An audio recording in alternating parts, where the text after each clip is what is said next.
A major mistake that they make, probably just as common of a mistake, is that they only target a couple schools. You know, they'll target 2 schools and then they'll have maybe a 3rd school they'll look at a little bit. And the problem with that, if you're not an athlete, that's okay. You can have a reach school, you know, the school you're looking at, a state school, you can probably target 3 schools and be okay.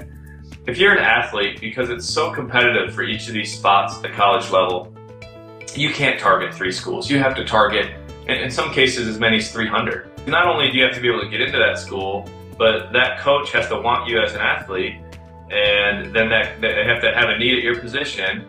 They have to have a financial aid package for you, and then you have to beat out 1,500 other kids that are looking at that same spot.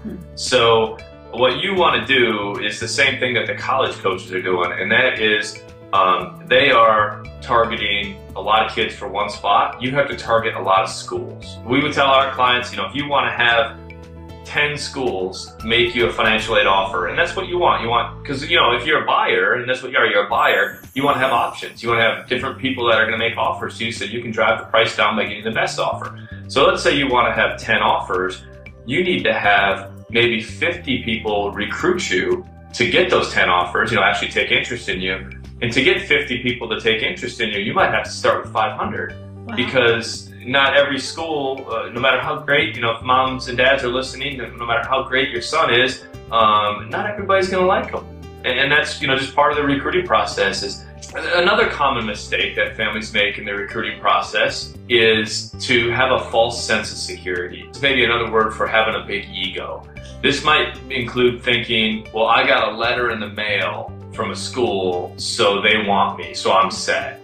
And if you've been a college coach and you understand how college coaching really works, you'll know that getting a letter in the mail doesn't mean much. It's one part of the process. It's usually one of the first parts of the process, but that letter is going out to thousands of other kids. Maybe that means that they want you to come to their camp and they just want some camp money from you. Maybe that means they just want to gather some information. They want to get your video so that they can watch it.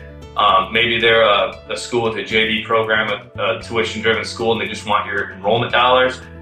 True story. I got a 60-pound boxer, and that 60-pound boxer gets letters in the mail from college coaches because we have her in our distribution database, and she'll get letters. Hey, Hadley, we really like you as a prospect for our program. We want to take a look at you this summer. You know, please come to our camp. You know, it's $575.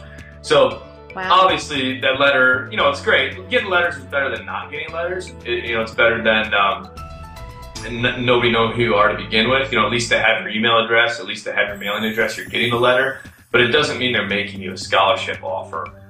There's a lot of area in between that. Other things that athletes do and families do that are kind of big mistakes.